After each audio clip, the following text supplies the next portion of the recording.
জুলাই অভ্যুত্থানের গুরুত্বপূর্ণ অনুষঙ্গ গ্রাফিতি স্বৈরাচার পতন আন্দোলনে ছাত্র জনতাকে উদ্বুদ্ধ করতে গুরুত্বপূর্ণ ভূমিকা রাখে মাধ্যমটি। শহরের দেয়ালে দেয়ালে লেখা হয় প্রতিবাদের ভাষা। রোদ বৃষ্টি ও সময়ের ব্যবধানে সেই গ্রাফিতিগুলো অনেকটাই মুছে গেছে, কিন্তু এক বছর পর আবারও গ্রাফিতি পুনর্লিখনের উদ্যোগ নিয়েছে শিক্ষার্থীরা।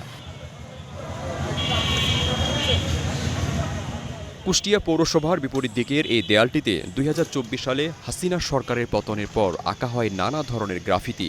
চলতি বছর সরকারি বাংলো বাড়ির এই দেয়ালটি সংস্কার করা হয়। এতে হারিয়ে যায় জুলাইয়ের স্মৃতিচিহ্ন। সে দেয়ালেই আবার নতুন করে আন্দোলনের স্মৃতি ফুটিয়ে তুলছেন শিক্ষার্থীরা। ন্যাশনাল যে স্মৃতি ফাউন্ডেশন ছিল আর কি, ওখান থেকে আমরা আমাদের আইডিয়া প্রেজেন্ট করি। আমাদের আইডিয়াটা আমাদের ডিসি স্যার অ্যাকসেপ্ট করে কুষ্টিয়া জেলাতে, কারণ আমরা পুরো একটা জায়গাও বাদ রাখিনি। নানান জায়গাতে ময়লা পড়ে গেছে, আর এই জায়গাগুলো আবার কাজ করে ঠিক করেছে। তো আমরা ধারণা করেছি মানে এখানে আমাদের পড়া উচিত। এই এক বছরের মাথায় আমরা কুষ্টিয়া শহরে ৫ আগস্টের পর থেকে আমরা গ্রাফিতি থেকে শুরু করে জুলাই কেন্দ্রিক যতগুলো কার্যক্রম করা যায় সবগুলো আমরা হাতে নিয়েছিলাম। তারই আলোকে আমরা এখানেও গ্রাফিতি করেছিলাম। কুষ্টিয়া শহরে প্রায় জায়গায় আর্ট করছি। লাইফ স্মৃতি যেন আমরা না ভুলে যাই, সেই জন্য আমরা এগুলোকে ধারণ করে রাখছি। এক বছর রংটা ফেড হয়ে গেছে, বিভিন্ন জায়গায় বিভিন্ন কারণে নষ্ট হয়েছে, ওগুলো আমরা আবার নতুন করে চেষ্টা করতেছি তুলে ধরার, সুন্দর আমাদের শহর নতুন করে সাজিয়ে তোলা।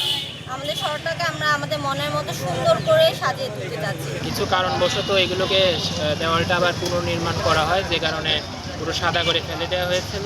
যেহেতু এটা অন্যতম একটা কুষ্টিয়া স্থান এবং প্রাণকেন্দ্র বলা চলে, তাই আমরা এটাকে আবার আঁকানো শুরু করেছি।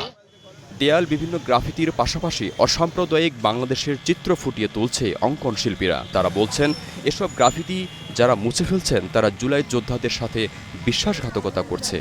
ছাত্রদের পাশে দাঁড়ানোর প্রয়োজন। তা আমার জায়গা থেকে আমি সর্বোচ্চ আমার লাইফ ইনভেস্ট করে আমি ছাত্রদের পাশে দাঁড়িয়েছিলাম। এখন এই যে গ্রাফিতি দেখা যাচ্ছে যে বিভিন্ন জায়গায় মুছে দিচ্ছে, আমি তাদেরকে উদ্দেশ্য করে বলছি যে আপনাদের ক্ষমতা যত বড়ই থাক না কেন, এই গ্রাফিতিতে আপনারা হাত দিবেন না। আপনারা বুঝে শুনে হাত দিবেন। এই গ্রাফিতি বাংলাদেশের জন্য আলাদা একটা পার্ট। শুধু পৌরসভার সামনের এই দেয়ালটি নয়, শহরের আরও যেসব স্থানে গ্রাফিতি মুছে গেছে বা নষ্ট হয়ে গেছে সেখানে আবার নতুন করে অঙ্কনের অঙ্গীকার শিক্ষার্থীদের। জাহিদুল ইসলাম রনি, স্টার নিউজ।